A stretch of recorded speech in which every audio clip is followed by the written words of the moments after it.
A boy's parents were horrified after seeing his face when he was born, only to inspire an entire generation years later.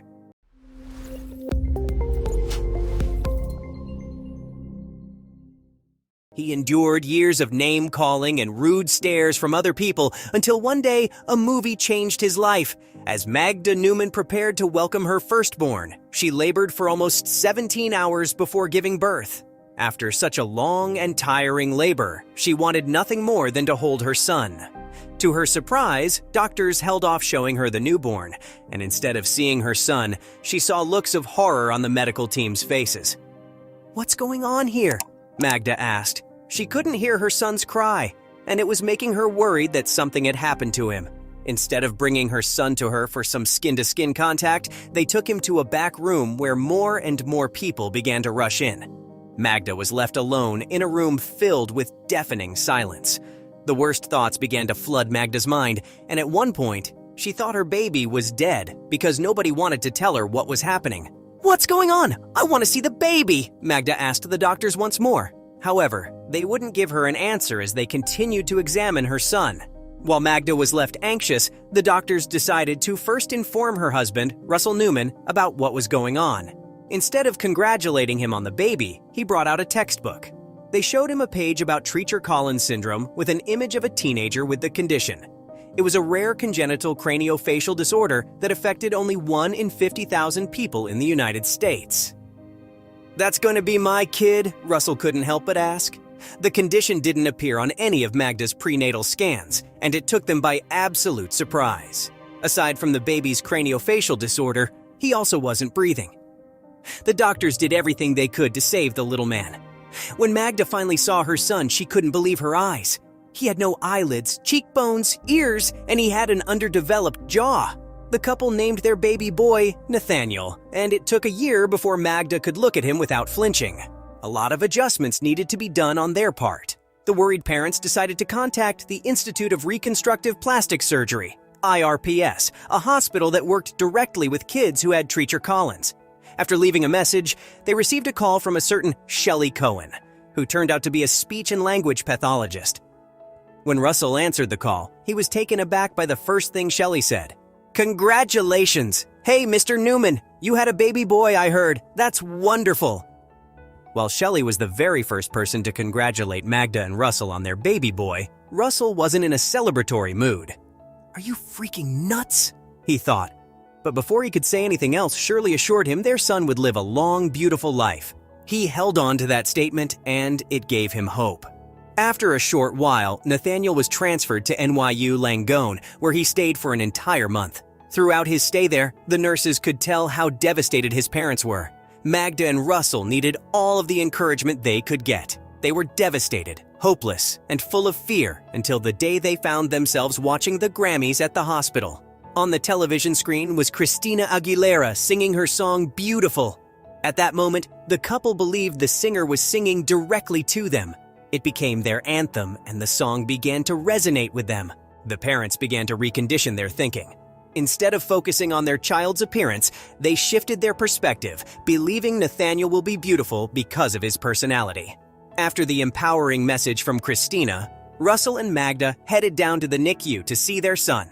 It was then that they held him for the very first time. Magda recalled, "I almost cried every day. Every single time I looked at him, I could not believe it's my child. I couldn't believe it." Apart from his disfigurement, Nathaniel also had a difficult time breathing and eating. However, his brain was unaffected by his condition, so he was just like any other child. In his first year, Nathaniel had over 10 surgeries to try and improve his way of living. His parents refused cosmetic surgery on him and instead focused on improving his quality of life. One of the most difficult things Magda and Russell had to endure was having to hear comments from other people, especially in such a big city like New York. Nobody complimented Nathaniel, and nobody congratulated them too. His own dad couldn't help but admit he did not look like a person when he first laid eyes on him. By the time Nathaniel was a toddler, Magda and Russell wanted to try for another child. However, it was not easy for them to carry on with their plan, fearing their second child would also be born with Treacher-Collins. The first time Nathaniel realized his face was different from kids his age was when he was called a monster. The couple did several tests to ensure it wouldn't happen and even sent their DNA samples to Johns Hopkins. It was then they were convinced that there was a 99% chance their second child would not be born with Treacher Collins. True enough, they welcomed their son Jacob with no complications.